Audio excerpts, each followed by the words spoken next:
Right, it's now time for us on Media Monitor to focus on the robo-reporter. And the question is data replacing the human being in the modern day newsroom? Increased levels of artificial and augmented intelligence in journalism have raised questions about the impact of content automation on especially digital platforms. Now, earlier this year, a US-based company, Automated Insights, released a report titled The Rise of the Robo-Reporter, and illustrated just how data automation is changing the world of media. Now, before I speak to my guest editor, let's take a quick look at this clip. I'm sure that over time the technology will get to a point where you won't be able to tell a robot from a living, breathing human being born of another human being. But I think there will still be space for nuanced kind of analysis and opinion writing. So automating hard news stories seems to be inevitable, you know, putting together the who, what, where, when, why, and so what. I think over time technology will be able to take over those functions, and it's a reality that we as journalists need to face. You need to be adaptable, you need to be pragmatic. But there are other aspects of journalism and storytelling and news and being an empath, you know, relating to other people, especially as a reporter, you'll know yourself, that I think human beings are uniquely skilled to do. All right, so what on earth is a robo-reporter, and is artificial and augmented intelligence replacing people in newsrooms? Well, somebody who can tell us is Gary Alfonso. Gary, what on earth are we talking about here? Peter, I think, as that lady in the clip alluded to, it's inevitable that data and human stories are converging in the world of journalism, and particularly on digital platforms. So how that happens is important, and how we not only maximize but also take advantage of the scale and the speed at which automation can do some functions, and particularly leading on from your earlier discussion about freelancing and take away jobs in the workplace, etc. The reality is that there's a whole lot of data that we are simply not getting information on, whether we're a content consumer or working as a journalist or publishing a digital website. So some of these augmented intelligence platforms, dashboards and graphics that you start seeing emerging on digital platforms like Google, etc., you're starting to see much more dashboard explanation of things. The next step in that is called natural language generation. So what augmented intelligence means is it brings a narrative to the data that we previously would not have seen, and in some cases particularly where the data is repetitive and maybe mundane for that matter, why are so many people spending so much time trying to create insights from it when they should be doing the investigative part and doing the finding the story part, and some things just automate naturally all the time, and that's what artificial intelligence and augmented intelligence can do these days, taking data and turning them into stories. So is this why media companies should really be employing this much more? And they are. Media companies globally are starting to make use of technologies like natural language generation, which, by the way, the Forbes Technology Council predicted 2 years ago that NLG, or natural language generation, would be one of the leading augmented intelligence technologies in the world of where narratives and where words are needed to take data in its data format and turn it into a narrative in any language on earth. You know, that's the challenge, because we're talking here in English, but the reality is, you know, why can't information be available, you know, across different languages? And so coming back to what the whole process of NLG is all about is to turn data, and in a much easier to understand structured data, into a narrative by creating the processes and the systems that helps you do that, and then bring scale to your operation.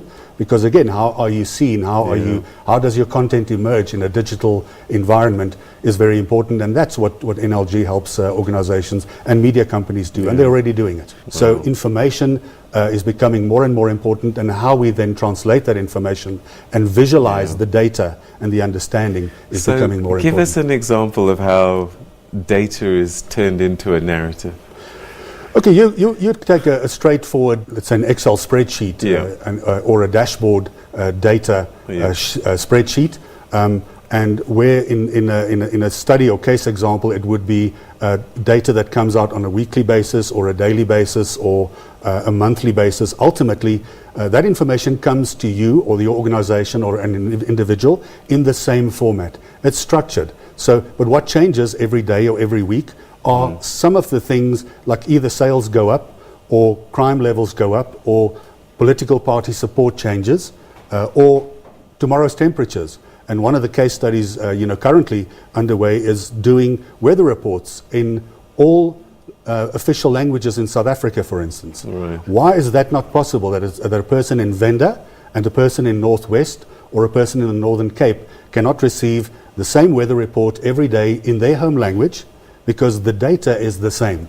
Right. So therein lies how one can create templates and algorithms to read exactly the same data, and then that data goes into a program like Wordsmith from Automated Insights, and that program then, by setting up the templates, creates a narrative in different languages for people that can be dispersed to 22 million people across South Africa that have smartphones.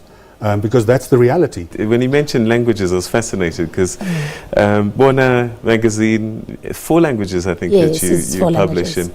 So when you start hearing things like this augmented intelligence and managing data, is this something that's on your radar, just given the world that you're in and how to better serve your readers? Definitely. I mean, I'm very interested in the idea of, we publish in 4 languages in print, but our digital platform is only in English, simply because we don't have the manpower. We can't get, and especially because on digital moves so quickly. So you're uploading stories at such a quick pace that you can't catch up and you can't have time to translate it before you upload it, And something like that would then work for us digitally, because it's essentially taking the same information and translating it and then being able to serve your reader better. So my reader that's buying in Zulu at this moment has no choice but to read English on my digital platforms, which is a problem.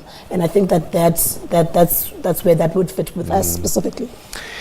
So some people might say it's all very well to automate and a lot of this stuff, but is it taking away some of the human softness and sort of heart things that human beings, how do I keep that in there, but using all of this data? Peter, I think the two will always live side by side. Human beings will drive technological change, and technology will try and take more from the early industrial revolutions, things like production plants and automation in machinery, for instance. All those kinds of environments have always constantly interacted with the human being and sort of encroached on human activity. I think the 4th industrial revolution and technologies such as augmented intelligence and smart analytics, for that matter, I think those technologies allow us to define who we are as human beings ultimately in how we tell stories. The fact is, why have a human being, or a reporter for that matter, spend 2 days trying to analyze a data set where that could be analyzed really quickly by an automated system, and let the human being go and find the why it happened and what and so what and what next? And I think therein lies the great linkages for this kind of technology in a journalistic or media environment, is the fact that it gets people back to doing people things. We should not be doing automation all the time. Automation should be sorting that, and we should be smart in dealing with information and how people want to interact with us as content consumers. All right, and perhaps finally on this topic, Bonyo, I guess if you had the power of all of this, it might change the stories that you tell. Yes, I think it would. I think we'd have more time, perhaps, for our, because also with a lot of the breaking news stuff, it's basic. You don't necessarily need a human being to be sitting there. It's not investigating. It's not. They're literally just breaking something. And I think that then it would free up a digital editor to being able to go out and do